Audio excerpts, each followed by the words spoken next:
Okay, we are live. Welcome, everybody, to the second episode, but really the first labeled episode of Life Advice Live with Scott Ackerman. I am your host, of course, Scott Ackerman. This is a show where we take people's personal problems and questions and do our best to answer them with our own personal life experience. Just a couple of disclaimers before we get started. It's not a medical show. We're not going to take on any kind of medical problems. Of course, if you do have any of those, see your personal physician, of course, see your general practitioner. Nobody on this show has any kind of official credentials or license.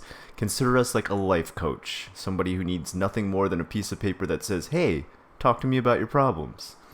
In any emergency situations, such as extreme cases of suicide, we are going to refer you to moderators who have hotlines ready to go. We're not going to take any emergency situations, so if you have a very extreme situation such as suicide or something like that going on, this is not the place to take care of that. I do hope you do get help, and I do hope you do take advantage of those hotlines. This is more of a personal problems, relationship, love, life, and I guess maybe you're having trouble at your job type of show. Depression, sadness, recent breakup. Those are the kind of questions we're fielding. And again, we're using our own life advice, our own experiences in life to answer these questions or try to help with these problems. Our motto on the show is, tell me your problems in life, tell me your struggles. I may not always be able to help, but I will always be able to listen. Okay? Most times, all people need is somebody to listen. And that's what we're here to do. If your questions get missed today, or for some reason I'm unable to answer them within the allotted amount of time that we have, which is usually about an hour, you can post them in the comments after the show, or you can message me personally on Facebook. If you enjoy what you do see here today, please like, comment, and subscribe. Join us every Monday through Friday for Life Advice Live. Usually Monday, Wednesday, and Friday, we're going to be doing Life Advice Live, where we field your questions, everything from life questions, life advice, problems with relationships, etc. But Tuesday and Thursday, we're going to try something a little bit different. We're going to be doing something called the Psychology of. The Psychology of will actually be where we analyze either certain things happening in recent media or even recent YouTube situations. We're going to analyze the psychology of it. I think if we really dissect psychologically a lot of the situations going on, not just in the media around us, but on this wonderful world of YouTube, we can learn a lot about successes that people have and mistakes. I think you can learn even more from people's mistakes. So there will be a lot of those that we will analyze. One that I have coming up very soon is a psychology of Spoonie, or the Spoonie experiment. He is a YouTuber who pretty much no longer does YouTube. And he was very successful for a while on Patreon as well. And sadly, he has kind of dropped off into the middle of nowhere. We're going to take a look at his situation on the Psychology of next on either Tuesday or Thursday. I'm not sure yet which one we're going to schedule that for. And we'll see what exactly happened with Spoonie, why he went down the path that he went. Is there any way for him to redeem himself and make his way back into the career that he had set out for himself to begin with, which was actually being an entertainer. He wanted to be a stand-up comedian. He wanted to be on TV shows. And he had a very, very popular YouTube channel. Sadly, near the end there, I think a lot of different internal demons kind of ate him up. And a lot of people have reached out. A lot of people have tried to help him. And sadly, Spoonie has pushed a lot of those people away. He has lashed out at a lot of people. And that's kind of what people do when they are in pain. So perhaps it's just a matter of waiting till the cool-off period happens, till he can calm down, till he can take a deep breath. Till he can get out of the slump that he's in. And that's what we're going to analyze. What exactly needs to go on? What ways can we help him or maybe not help him and let him have some breathing room? And it'll just be interesting to take a look at. Anyway, I hope everybody can hear me loud and clear. I hope the audio is coming in. I'm going to talk to chat real quick and say hi. Hello, Tony B. How's it going, Lust? Hello, Mr. Taco Burrito 10. Hello, Hanshika. Glad you're back. What's up, Devin? Welcome back. Alex, I love you. I love you too, Alex. You're the best. All right, loud and clear. Thank you for letting me know, Jenny. All right, Jade's on too. Good to see. Good to see. All right. Cut back everywhere you can and okay. I see. Hello from Wales. Hello, Lewis. All right. This is just the part of the show at the beginning. I give it a little bit of time for people to go ahead and log on. I've only just put a post out on Twitter and on Facebook. Any of you who can help by just letting the word out and letting people know that this show goes live at this time, I would be tremendously grateful to you. You can post it anywhere you want. I don't care. You can go to Reddit and some sort of subreddit and get people angry and let them log on. We'll deal with the angry people too. Of course, what we do try to do is we do try to moderate any kind of abusive chat because we are dealing with people's personal problems. We want to take those serious. But we do welcome people who would even come on and question why we do this. That's fine. Please, feel free. Okay, Lenny Boo, can we ask questions? Well, I lost my job and I have these bills to pay. I've never been unemployed and now I'm scared shitless that I might end up homeless/careless. Carless. Oh, sorry, I thought careless. WTF do I do? All right, well, let's jump into Lenny's question first. That is a very scary situation to be in. I'm sure a lot of us have been there before. There are a couple things you can do. Hey, Steven. Yes, of course I remember you, Steven. Steven and I are now BFFL. At one point we had a bit of a fight, but now we're good friends now. Let's jump into different ways we can help Lenny out here. First of all, let's look into the different ways that we can talk about not necessarily finding the exact career that you had before, but just finding any sort of work. First of all, you got to think about how dire is your situation. If you have no savings put aside at all, then you need to go into take anything mode. Don't be afraid to reduce yourself down to being a bag boy or whatever you need to get some sort of income. While you're doing that at the same time, it's a really good time right now to reach out to the different institutes that are out there that will help you when you're in a time of need. There is no room for pride when you're in a very desperate situation as far as having lost your job or maybe low on cash. All right, there's no need to be proud and try to say I'll stand alone and make it through this. Those organizations exist purely to help you when you do get into this situation. And my advice to you is to take full advantage of them in any way that you can. For example, can they buy you some food for a while? Can you get on government assistance for something for a while? And then once you get back on your feet, the best way to say thank you is then to volunteer for those same programs that helped you later. That's much farther down the line. For now, I say look into anything and everything that can help you out as far as an institute that helps those in a, I guess, either anywhere from like low pay to no job to in between job situation. There's a lot of them out of there, and you do not need to be part of the religion that's connected to some of those. You do not need to be part of the institution that's connected to some of those. You just need to reach out. I see so many people struggle during this time and talk to me about the different things that they need for help. There was a time when I was out of college. It was my very first job. I was a QA tester for EA Sports. And I remember I lived off of $150 a month, I think it was all I was making. My other roommate made $152, and we put our money together to pay for our rent, and we were left with about $5 for food every week, I remember. Well, that was a time where I had to reach out to some of these organizations. I had to reach out to Catholic Charities, I remember. There was one other one I reached out to, I can't remember the name now, but the first thing I did was volunteer back for those once I finally got on my feet. The next job I got was a web designing job. I was making decent money.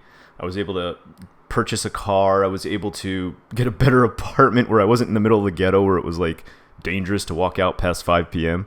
And I got back on my feet. The first thing I did was go back and volunteer for those. It was kind of amazing because not only did they accept me as far as asking for help, but they accepted me coming to help with them and handed me out all sorts of jobs, and it felt way better than me just donating money to them. It felt better that I was actually active and part of doing what they helped do for me. So now's the time to make use of that. Like I said, put your pride aside, swallow it for now. Take any job that you can get your hands on. Don't worry about how low down the pay scale it is. Even if you need to work your way back up at an institution that you're at, that's fine, okay? I started at Whole Foods at one point during my college years and worked all the way from bagger on up to customer service manager. It can be done, and it might not even be something you expect will happen. Do everything that you can to find work right now. My advice always to anyone who is out of a job is make your new job to wake up each morning that you would have woken up for that other job, and finding a job is now your main job. Hit everything up you can. I don't know what the most current job searches are in America or Western countries at this point, because it's very different here in Japan. I remember it was like Monster Jobs, it was like Craigslist, it was a bunch of different stuff. Hit up all those. That should be your whole day. Your whole day should be sending off just ridiculous amounts of resumes to those, calling places up that say you can just call and interview via phone. Do it all. All right. Let me go ahead and go back through here. Just make sure I'm not missing anything. Scott, helping these people at times, such a dope dude. And taking well, I feel like this is my chance. The reason I'm doing this now is this is my chance to finally give back to the people who followed me for all these years. This is 10 years of viewers following me through all the videos that I've made. I'm sending some people stuff via Patreon through the mail, and I'd love to do that for everybody, but I don't expect everybody to have to donate to do that. So if I can give them back something in another way, I'll do it through interaction like this. Hey, Scott, Alan Hogan from FB here. I remember who you are, Alan. Alan, you have a language channel in which you study multiple languages. I've actually looked at it, and I'm kind of amazed by how many languages you know. Any tips on increasing your confidence? Done some job trials and stuff, but no reply. Going to keep job hunting. Well, if you're doing the job hunting, you've already got one step of it put in place as far as what you need to be doing. As far as confidence is concerned, I'm guessing what you mean is like confidence during interviews. Well, my advice always is what I call separating the inside you and the outside you. This is kind of something I've learned from my time in Japan. And when I'm at work, there is a very different me than the person that is at home.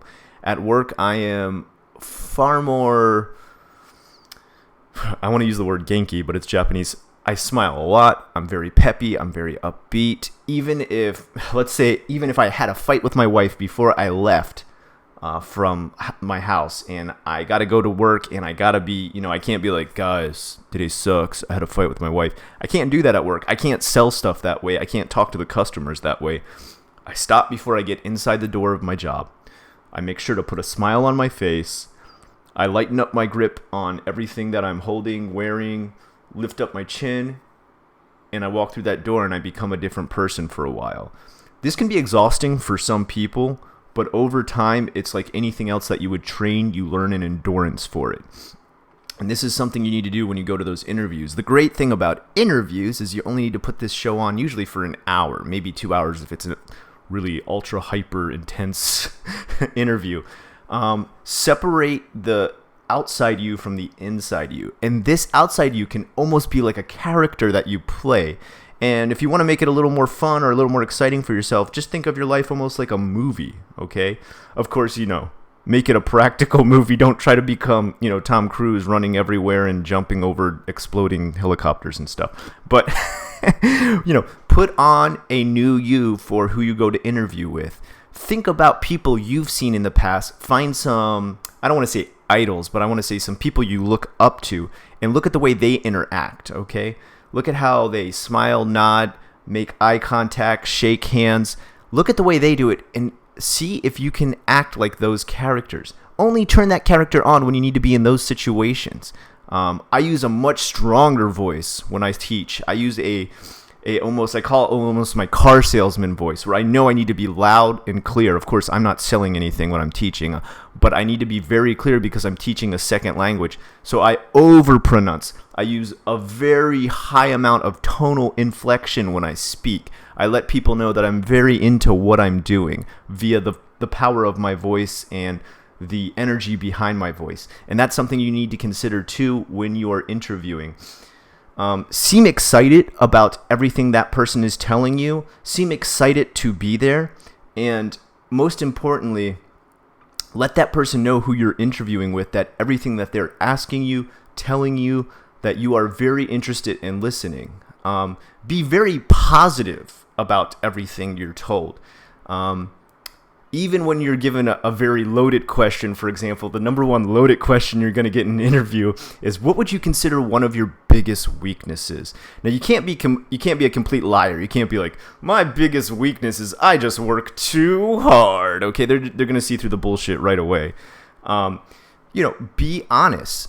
So, for example, one thing I have is ADD. I come right out and say it. I say, one of my biggest weaknesses is I have ADD. So how I overcome that is I make sure when I have very important instructions, I either, number one, write them down, or number two, repeat them back to the person who has told me to make sure I've got them correctly. That lets the person know you're not a bullshitter. You're not there to tell a bunch of lies and just let them hear whatever they want to hear. You got to tell them what is the truth about you. Now, don't make it a major, major problem. Of course, I have bigger problems than ADD, but I'm not going to come right out and say that, I eat too much ice cream. That's not going to help me with the job. I eat too much ice cream. How do you overcome that problem for the job? I don't know. I'll stop eating ice cream. That doesn't have anything to do with it. Make it a problem that is associated with the job. It's not too big that it's going to stamp out the job as canceled or void for you, but also give your solution within that answer of how it's your weakness. Make sure you can show things like you're a good team member, you're a good team player. Let people know that once you're given a directive, you can easily follow it out, but also at the same time, let them know you're a person who can take initiative. Make sure you let them know that you're a person who tries to watch what's going on around you and mimic it as far as how work is getting done. You try to follow the people who are the hardest workers and get the most done, that get the best results. Tell them your strategy. They want to know your strategy for how you're going to benefit their company. All right. Already had to ban somebody. Oh my goodness.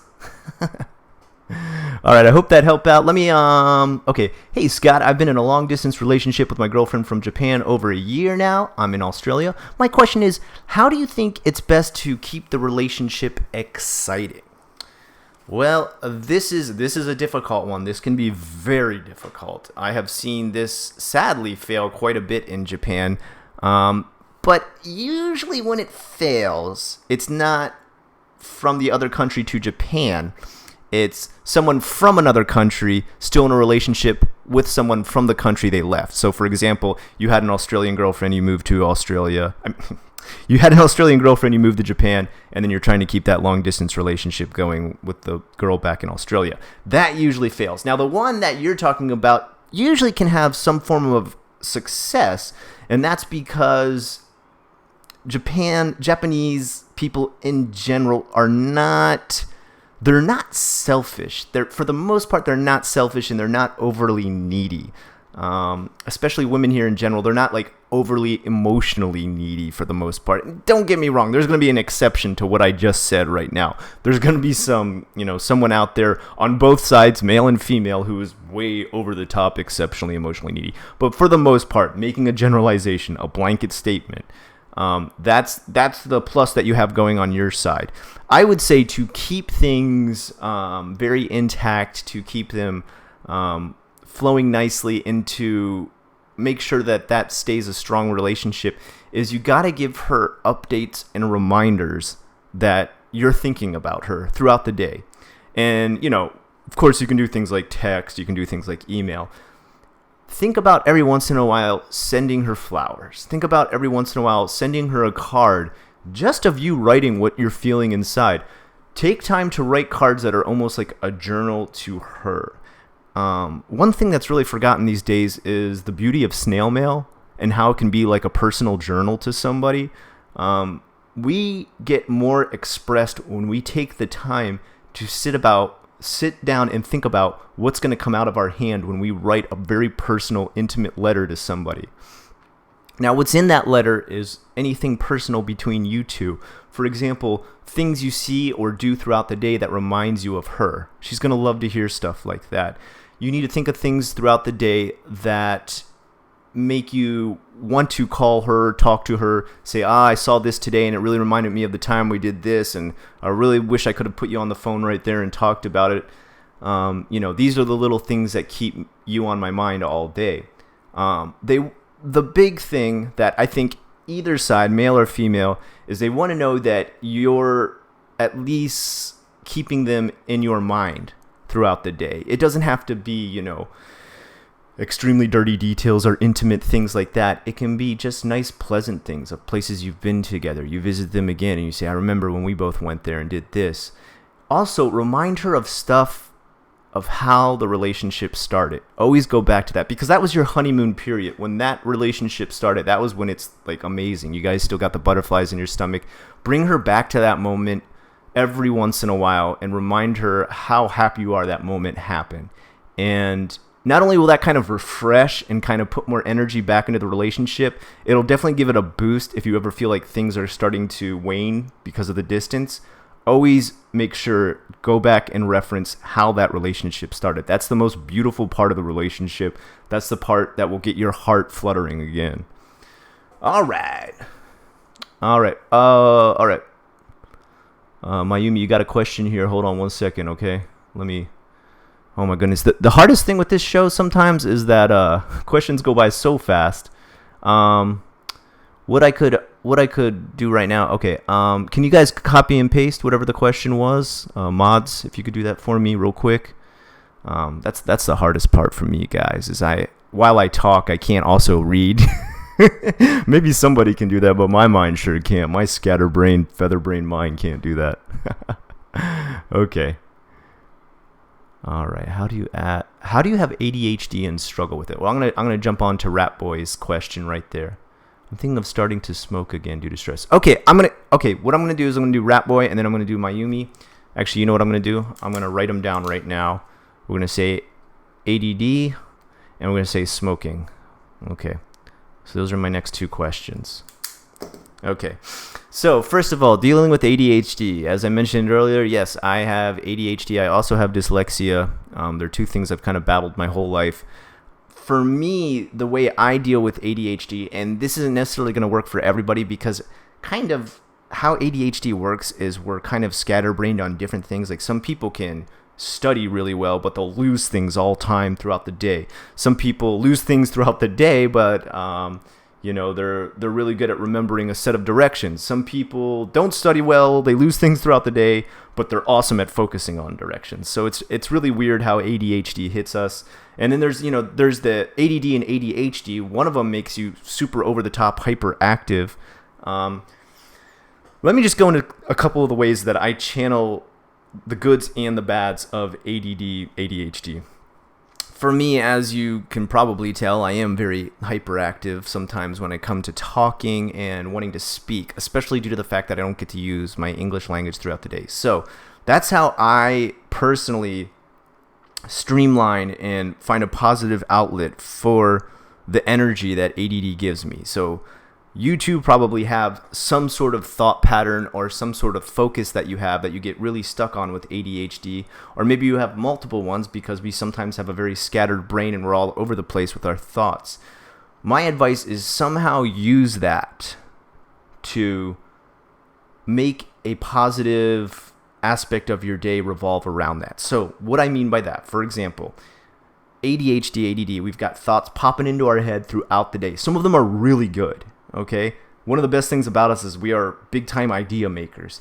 You need to be carrying around either a notepad or have a note app on your phone that is ready to go ASAP.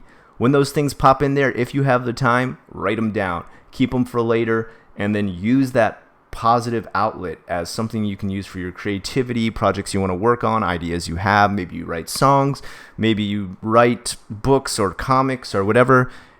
You're going to have so many good ideas throughout the day because of ADHD. That's the positive aspect of it. At the same time, keep that under wraps. Don't let those overtake your life when you're in important situations, for example, your job. As far as a job is concerned, one of our other big problems is we tend to stare into the void, if you will. We tend to get so stuck in all these many thoughts pouring through our head throughout the day that sometimes we don't realize we're not doing what we're supposed to be doing at our job. My advice for you, or at home too, if you have chores at home, we sometimes are just like, duh, and we start thinking about all these creative ideas and our day has whittled away into nothing and we haven't done any of our chores. Set up a pattern or a habit of chores you have each morning. I myself personally follow a pattern of each morning of waking up right away, going straight to cleaning, getting my kids breakfast. I don't change that. We are creatures of habit when it comes to ADD. We have to stick to it or we're totally going to go blah again and start staring into the void and get stuck on our thoughts. Do the same thing at work. If you have a job, as far as consistency is concerned, if it's not a job that makes you do something different every day, like for example, if you were like a real estate agent, that might be a lot more difficult. You'd have to go to a different house and different location every day. But if you have a job that allows you to put a pattern down, put together the best and hardest work pattern you have ever put down. And for a couple days, it's going to be hard to stick to it. For a couple days, you're going to be like, oh, okay, what do I do next? Maybe you need to write it down to remember. But after a while, the great thing is we can memorize stuff really fast as ADD people, and we can go through that pattern without even thinking about it.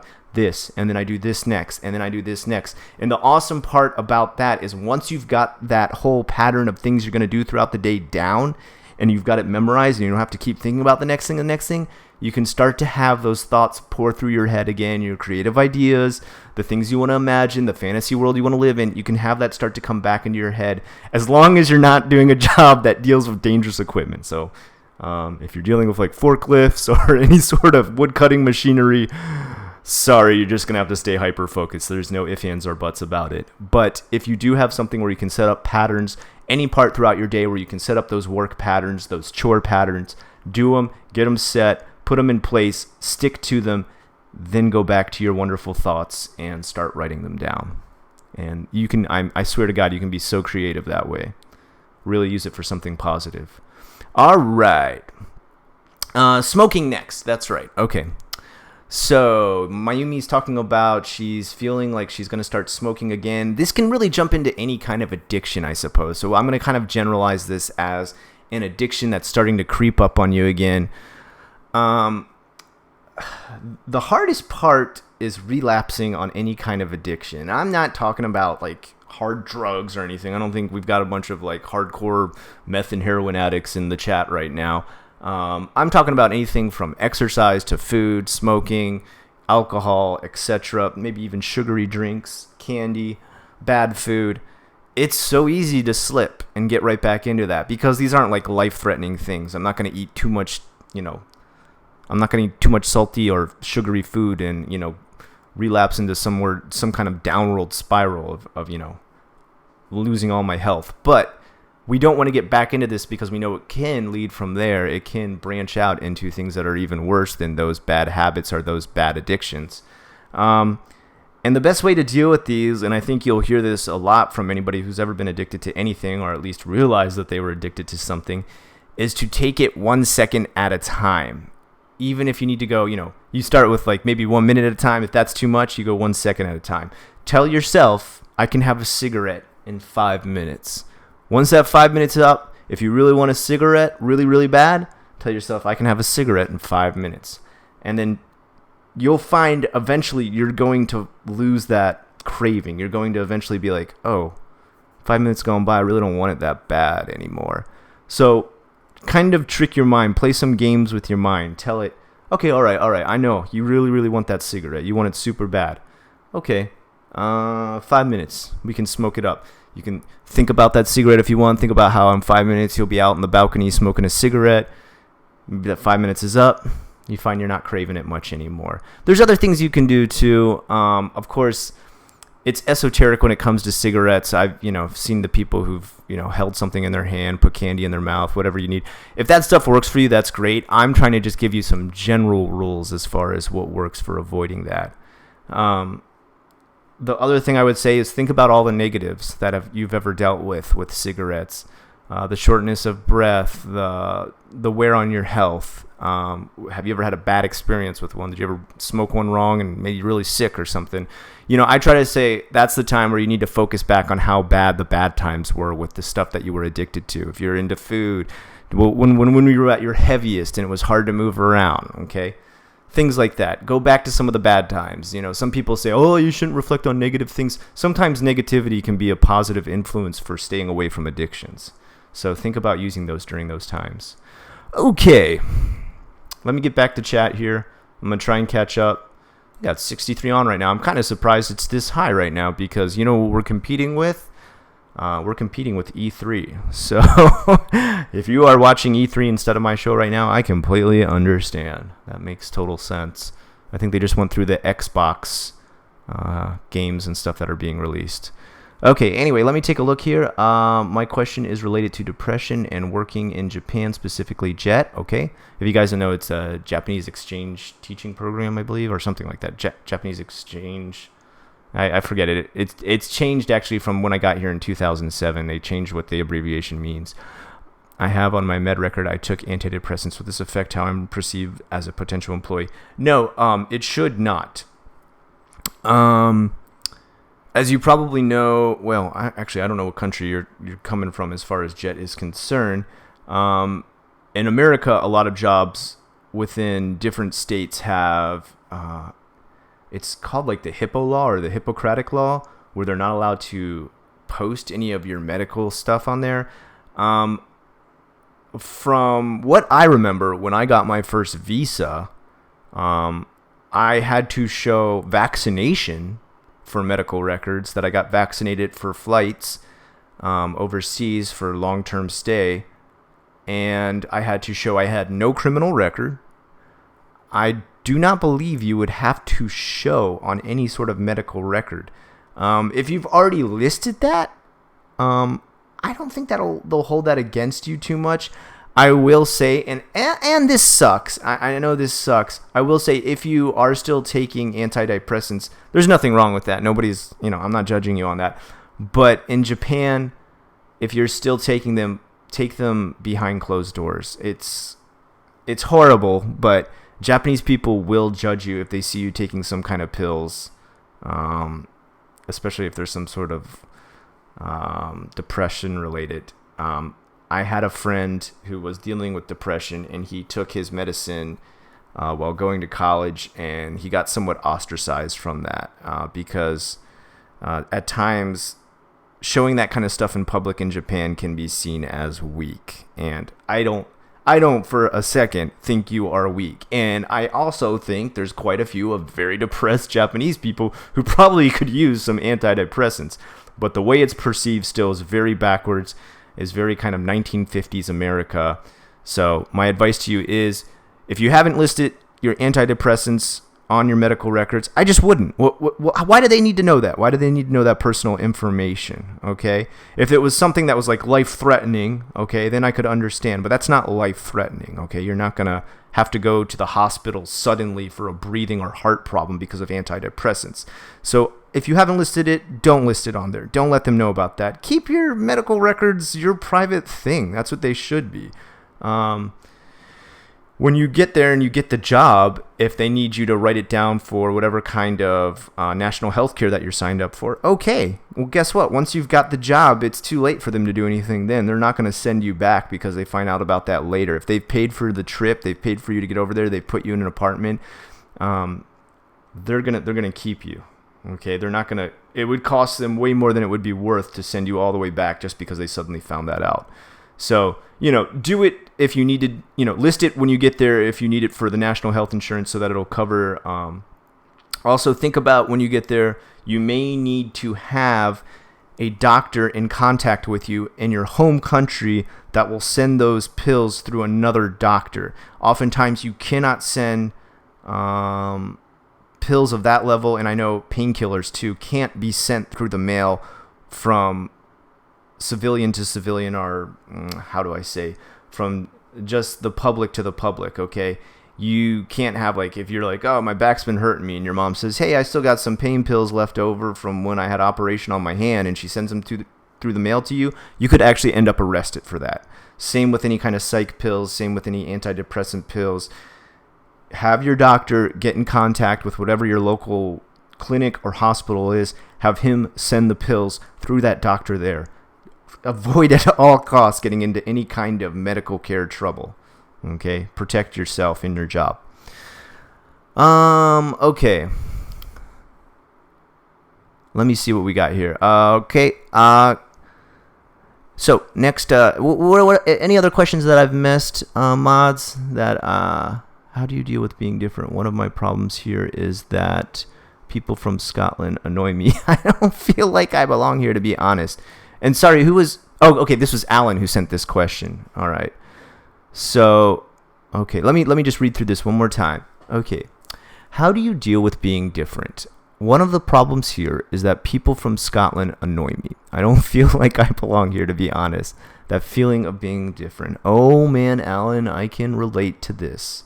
Actually, let me take out. I got my Bluetooth earbud in. I'm getting crazy messages as this is going on. I don't know what people are blowing up about. I hope everything's okay.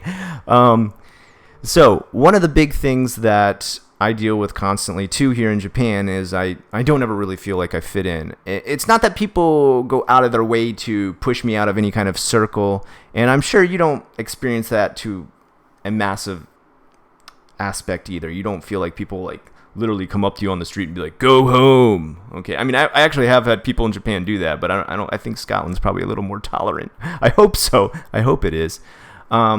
So how can you deal with that feeling? It can be a very lonely feeling. It can be a very depressing feeling. It can be a very overwhelming feeling. And the best way for you to deal with it is how I personally take this situation is I mold myself to assimilate into whatever the cultural norms are when I am out in public.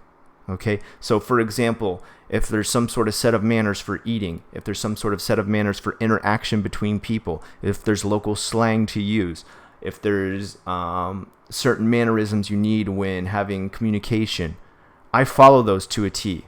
I try to do my best to be a Japanese person. Am I a Japanese person? No, I will never be Japanese. Will I ever be accepted as a Japanese person? No, never. I'm completely real with that. I know that that's the truth. And maybe that's the same situation with you. Are you Scottish? Well, it sounds like you're not. Will you ever be accepted as a Scottish person? Well, sounds like it's not going that way for you.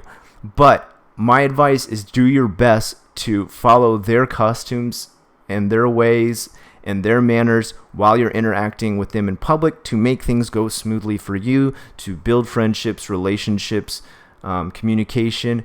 But when you are on your own time, when you are alone with yourself or alone with very good friends, be you. Do not lose who you are or you will go insane. Okay? Do not try to keep this facade on when you are behind closed doors. Never lose who you are. Who you are is totally fine. All right? Who you are in your private life is totally okay. If you're not out murdering people, if you're not out hurting people, then who you are is fine. Be that person. Be very comfortable with that person. Develop that person. Develop your likes, your hobbies, your habits, everything that's good about you that makes you you. Keep that person very much so intact. When you are out, assimilate. When you are inside, be yourself. It's the only way you can have a balance of sanity. When you're out, you need to assimilate in order to have things go smoothly. When you're inside, you need to be yourself so that you don't lose yourself. And you need to do that by connecting with things that are kind of nostalgic from home, too. One thing I found that helped me, and I don't know if this will help you, this is just coming from my own life experience, is I would tap into some things that were very, as we would say in Japanese, natsukashi, or something that allows you to wax nostalgic from home. I would either maybe look up old cartoons that I watched as a kid, maybe check out how things were developing with different brands and stores that I really liked. Talk to friends back home and see how their lives are going. Get yourself a taste of home if you're ever feeling too sick, too homesick, okay? Contact with people who you're still friends with back home, who you know still love you, care about you, are your friends. there's people out there who still, love you dearly back home. And if you're not getting that right now in the land that you're in, every once in a while you need to get a reminder that it exists back home. Also, I don't know how long you've been in Scotland right now. I can't really judge that amount, but I feel like the longer you try to stay and adapt, you start to overcome a sort of wall between you and the culture that you're in. And after you overcome that wall, you start to get into the nooks and crannies of different social circles. Within those nooks and crannies, that's where you start to finally find the very esoteric likes and friends who are into the same things that you are. It took me a very long time to make friends in Japan. It's very hard for me to find people who are into the same stuff that I'm into. After I had been here past 2 years, that's where I really started to find people who were into horror movies, who were into metal, who were into role-playing games. When I first got here, the people I met were like salarymen and like other teachers at my jobs who were very conservative. It wasn't anybody I could connect with. Even the gaijin that were here, even the foreigners were here, I couldn't connect with them. They were into things like, and there's nothing wrong with it. They were into like soccer from back in the UK, which, I'm sorry, football. And that's just not my thing, all right? There's nothing wrong with people being into that. It's not my thing. So give it some time. When you're feeling super low or you feel like you need a pick-me-up, contact some friends back home or look back at some old school media from back home. Be yourself inside. Assimilate when you're outside to be most comfortable. Okay. Question: are you for or against euthanasia, right to die, or dignity for irreversible medical conditions, or what is your opinion about it? This is a heavy topic, very touchy. I personally am for euthanasia when there's a lot of stuff in place to make sure, number one, the person is terminal. Number two, the person is of sound mind to make the choice to end their life themselves. Number three, when there is absolutely zero hope for any kind of recovery, or recovery is so painful that it kind of trumps survival. So, for example, if there's like, well, you could take chemotherapy and you might survive another 3 months. Meanwhile, you're in like a massive amount of pain and the chemo will only make it worse. I can understand where someone would choose to die instead. I feel like the right to die when someone is in medical pain and terminal illness that cannot be cured in any way that is humane, then the most humane thing to do is to allow them to have the choice to take their own life. And it should be a very easy, slow, I don't mean slow like it takes them a long time to die. I mean like slow in the sense that it's not a sudden kill or a sudden shock to the system or a painful way to die. That option should be available to everybody. My own personal opinion, if you don't agree with that, that's okay. I completely understand why. I see why people see this in different ways and who come from different creeds, religions, and cultures. This is just my own opinion. All right. Am I missing anything else? Did anybody else pop any questions in there while I was talking? All right. Got to check this one out in my yokai video. Yeah, I had put a massive yokai video on there. Numbatol? What is that, a euthanasia drug? One issue with euthanasia is that if you start to normalize it, some effed up families will want their inconvenient relative to go through with it to release the burden. Well, that's why I say the person who should make the choice should be, number one, someone of sound mind and someone who makes it themselves. Because I agree, I do see where that could be a problem, and that is very scary. I've been in Japan for over a year now, and I'm having trouble finding a serious relationship in Japan. Any tips or advice? From Damage. Okay, let's jump into it then. Well, first of all, I got to ask you what you're using to find relationships. I feel like at this point, the best way, well, it also depends where you live, really, too. If you're in the countryside or if you're in the city area. If you're in the city, I'm sure you probably know there's lots of clubs, bars, etc. that are gaijin based, where people that are gaijin go and where Japanese women who want to meet gaijin go. Go on Grindr. Oh, Devin. All right, so let's jump back into it. If you are in a countryside area where that is not so common, I think it's time to use some social networking. There is a couple decent websites that are not, the Tinder or Grindr of Japan. I don't think you necessarily need to use those to find somebody, but I have heard that some Japanese women are now using Tinder, some Japanese men are now using Tinder. So I would say, why don't you put profiles on a little bit of everything? Some of the most local ones that are used here in Japan are Mixi, which is pretty much like the Facebook of Japan. I believe you do have to have a Japanese phone number to be able to use that, though. You can use Tinder, like some people are already saying. One other thing people don't notice, people use Craigslist in Japan. And there's plenty of women who want to meet men on Craigslist in Japan. I remember when I was single, I found that quite a bit. I used another site called asobu.com. Last time I checked, that site was being remade and it was still down. And that was before I met my wife, so I hadn't used it since then. It may back up now. It may have never gotten remastered or fixed or put into a default state. I don't know.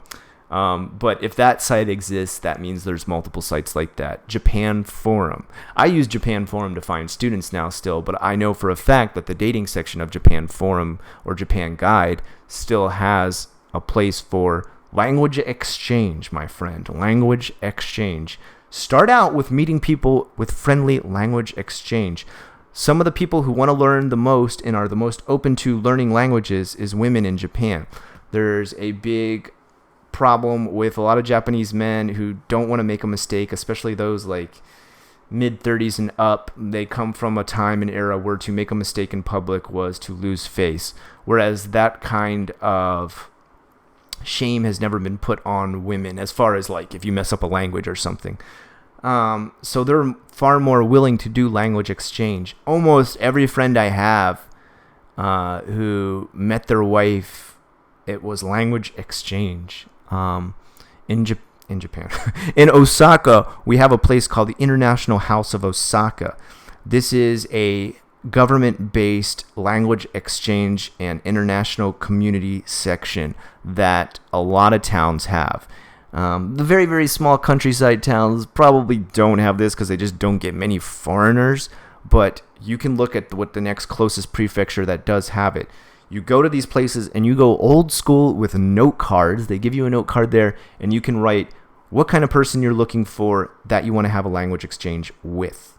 This does not mean it needs to be intimately based, okay? You can just start out with a friendly conversation at a coffee shop, learning each other's language. Then maybe you learn more about each other. Then maybe it can escalate to being a date.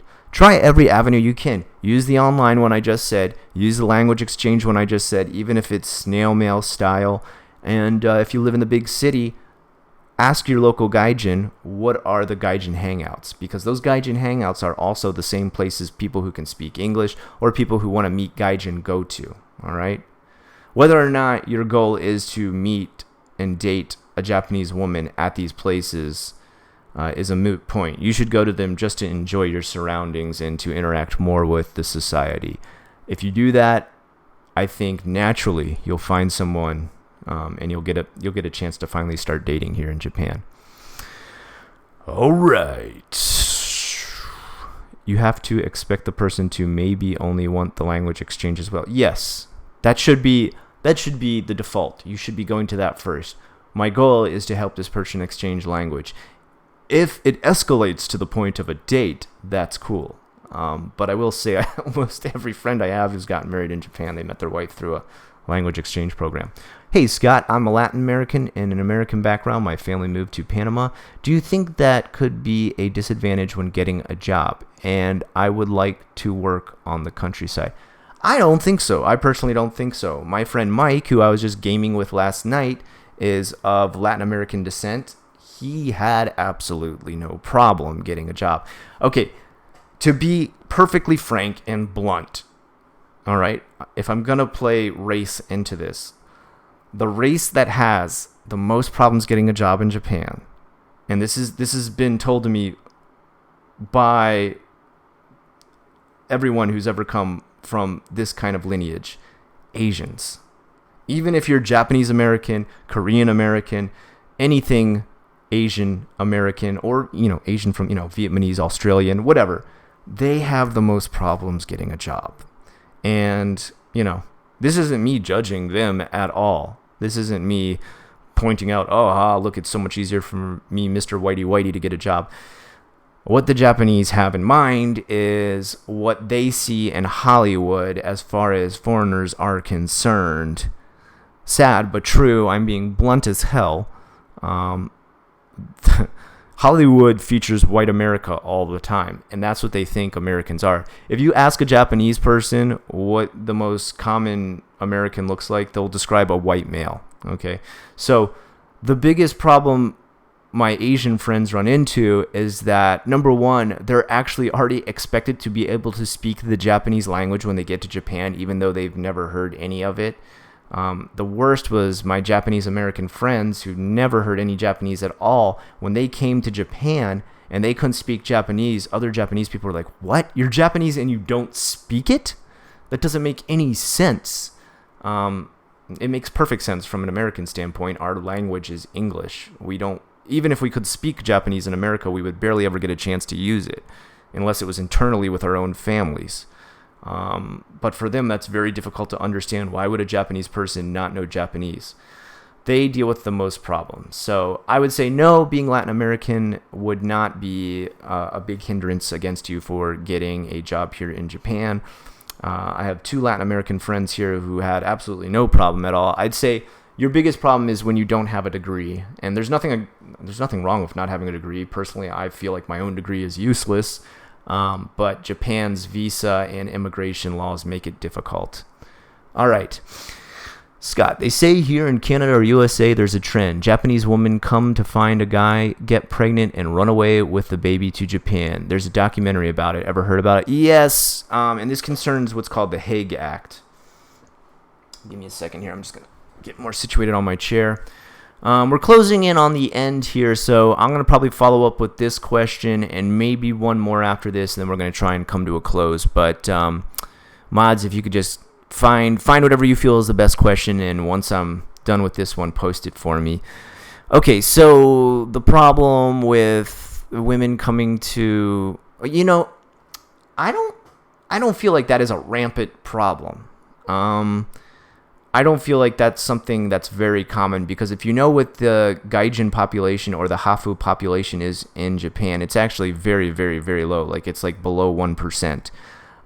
Where I do see the biggest problem with, I guess, fathers not being there or mothers running away or vice versa, both can be guilty of this, both male and female, is down in Okinawa.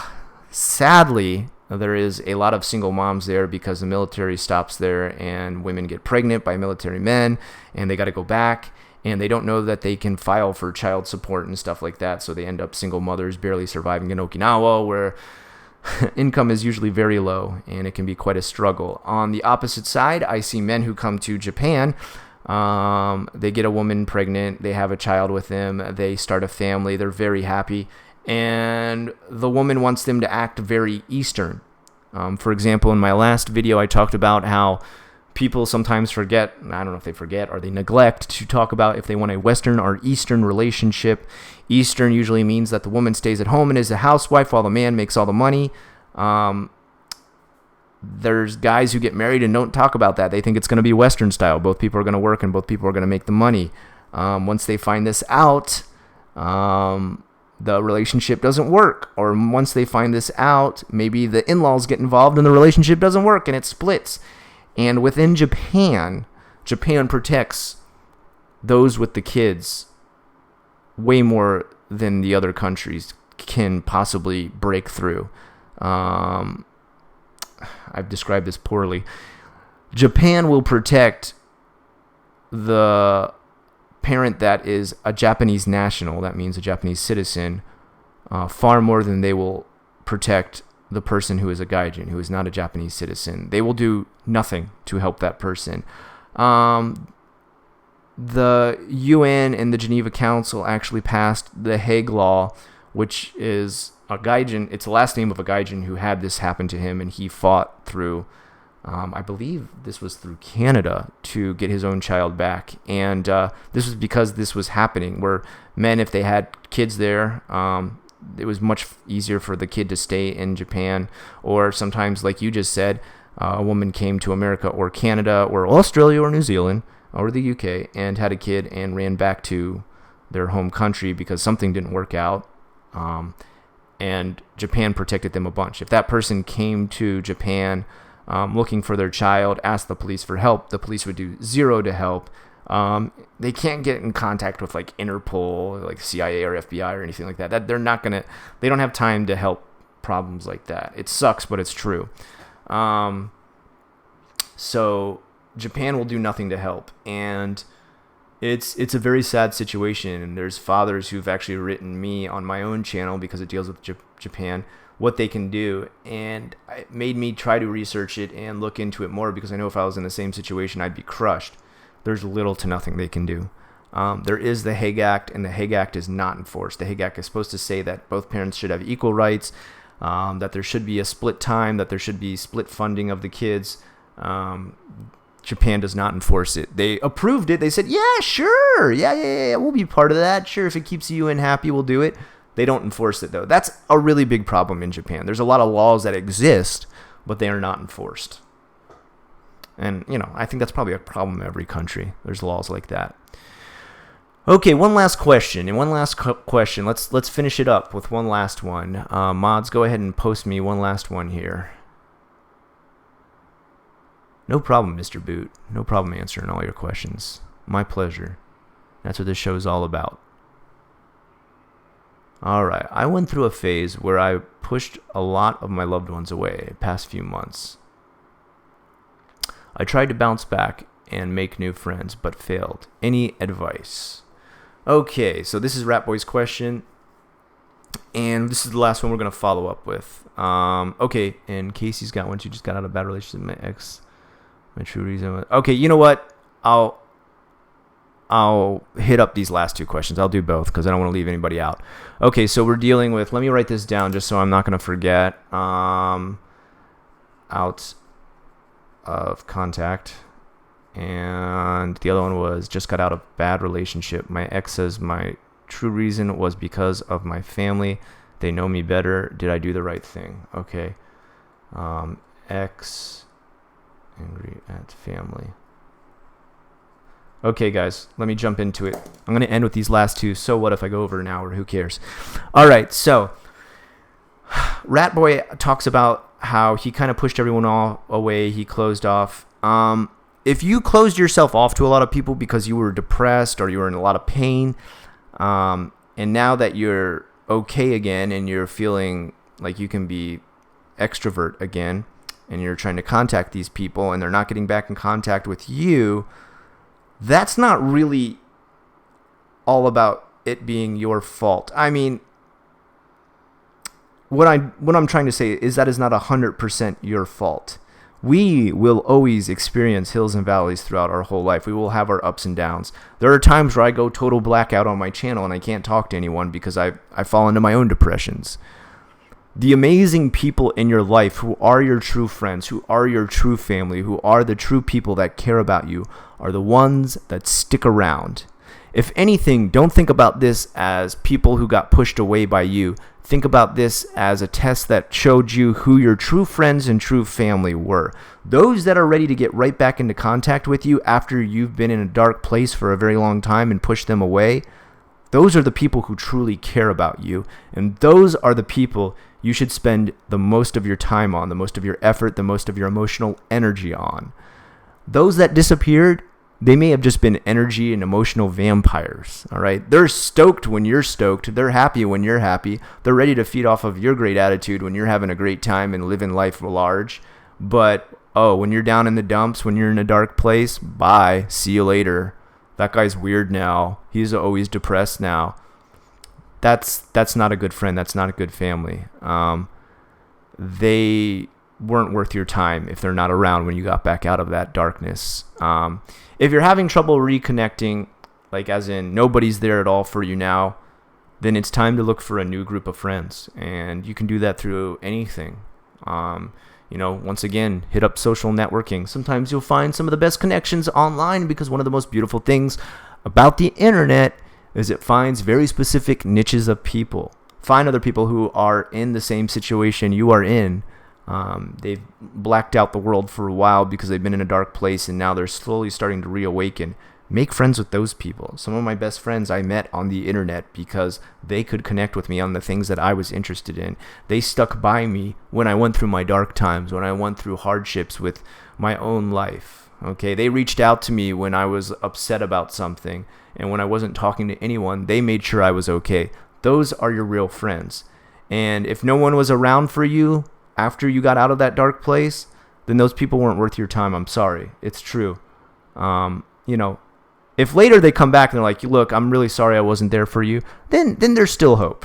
Okay? Then there's still hope. Maybe they were dealing with some sort of darkness themselves too. And I mean, if it happens to both people at the same time, that's neither person's problem. Well, it's their problem, but it's not their fault, is what I mean. If you fall into a depression or you fall into a dark time because of something that happened in your life, that is not your fault, okay? So if that person also had the same thing, it's not their fault either. Give them time to reconnect with you. But those people that stuck around after you were in that dark place, those are your true friends. Those are your true family. Those are the people that you should now focus on and spend all your energy on. Don't waste your time with the people who abandoned you. That's fair weather friend. Okay, and our last question we're going to stick with is Cassie says that her ex broke up with her and said it was because her family knew her better. This sounds like a huge amount of jealousy. I'm sorry, but I mean, I don't know your ex. But this sounds like a mixture of jealousy and low self-esteem. If you're worried about competing with your girlfriend's family, or vice versa, if you're worried about competing with your boyfriend's family, I mean, I don't know your situation. I don't know how involved your family was in your life. There is a point where a family can be too involved. I see that happen in Japan a lot. A lot of times a mother-in-law will try to take care of a new child between an Eastern and a Western marriage, and that's not really too common in Western counterparts, but it is very common in Eastern, and so it affects them in a bad way, in a negative way, because it's a conflict of cultures. I don't know what your situation was, how much your family was involved. It sounds like from what you're saying, he was just upset that they knew you better. But think about how ridiculous that is of him to say.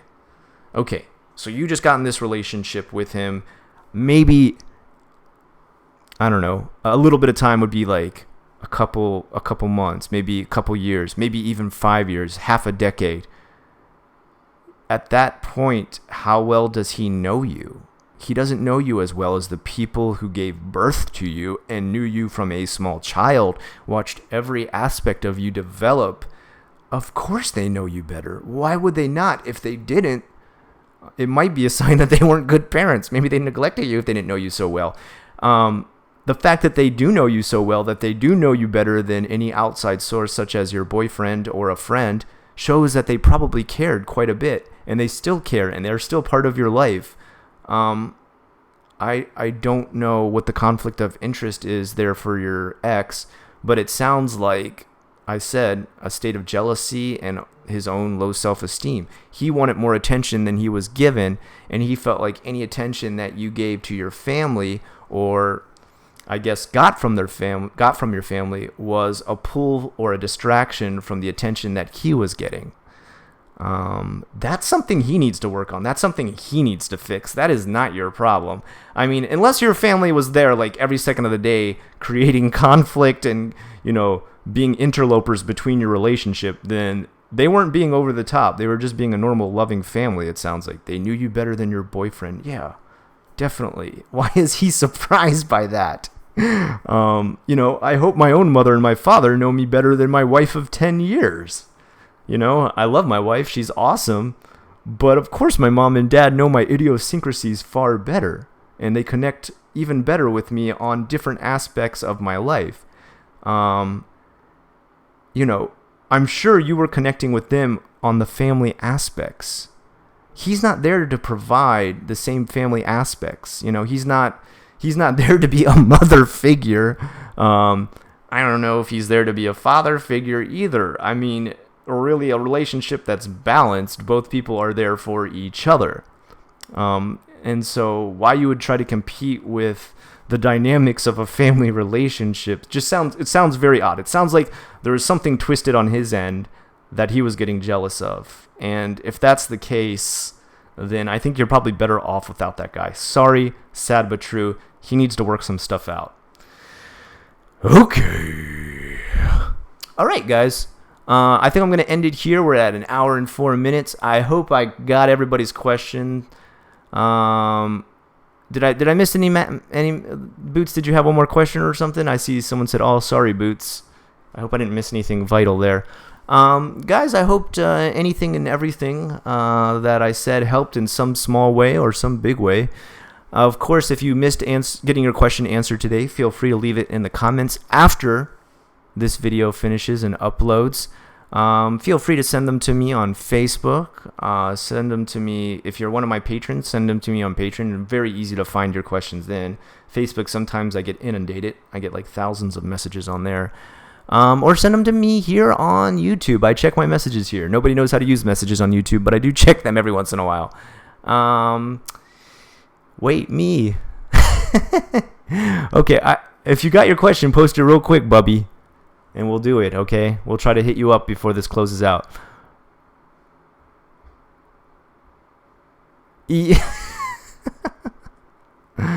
My balls touch the water when I sit on the toilet bowl. What should I do? Get ball surgery, duh. Any serious questions? Let's see here. He's losing sleep over some video game not coming out. Yeah, sorry, that's not. All right, hold on. Come here. You can say bye to everybody with me, okay? All right. Let's say goodbye. Oh. All right, can you say goodbye, everybody? Goodbye, Auntie. You crazy baby. Okay, guys, obviously it's time for me to have son and father time, and I'm going to let you go now. And this guy's got a problem. Pond Man won't load, so now I'm going to take care of the big real-life problems IRL, okay? I'll talk to you guys later. Can you say, bye-bye? Uncle, you going to tell them poo-poo? That's no good. Okay. All right, I love all you guys. Stay safe. Keep yourself healthy. If you have questions, send them to me. I'll be happy to answer. And until next time, take care of yourself, okay?